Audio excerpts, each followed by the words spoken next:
As part of the shepherd lesson, I did want to look at one thing in the wilderness that will maybe surprise you a bit. Believe it or not, this is called wilderness, midbar, but it's also called green pastures. Now, when you take a Westerner here the first time and you look at this, you find people say, well, I don't know that I can go there, because the Psalm 23, the Lord leads me into green pastures, has been pictured as belly-deep alfalfa. Well, you haven't seen any belly-deep alfalfa. And from biblical time to today, it's rare to see a flock in the farm country. There isn't a lot of farm country in this culture, and so farmers kept the shepherds out as much as they could. Maybe they would come in a little bit after the harvest to glean what was left, but you don't want sheep where you can farm. This is the land of the shepherd. Right on the hillside across from us, you can see those grazing trails, cut there by sheep maybe as long ago as Abraham's time. They're spaced so that an animal on one path and an animal on another can reach right to the middle between them.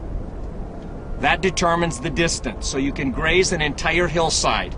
And the shepherds lead their sheep across that hillside slowly, grazing what's there. Now, you look at it from here and you say, what's there? In fact, I remember my first impression. I woke up one morning, I was sleeping out in the wilderness, and I remember waking up, watching a flock of sheep on a hillside like this, and my feeling was, what are those, rock-eating sheep?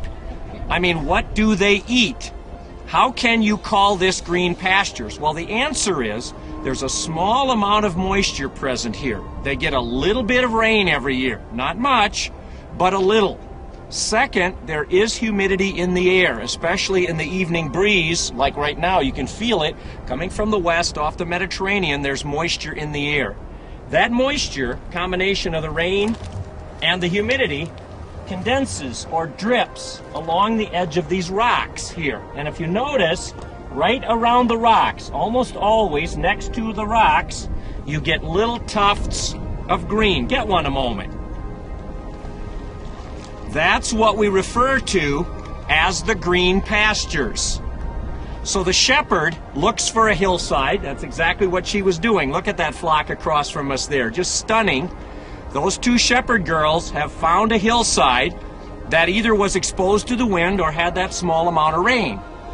And they move that flock across the hillside, and it's one mouthful here, walk a step or two, another mouthful, another mouthful, another mouthful. Now that changes the green pasture image a little bit, besides the picture changing radically. Green pastures are not everything you need for the rest of your life. If you make that belly-deep alfalfa, then what God is saying, if you follow me, I'm going to plunk you down and you'll never have to move an inch the rest of your life. Just reach out and grab it. Tell me that your life with God has been like that. Worry, said one rabbi, is dealing with tomorrow's problems on today's pasture.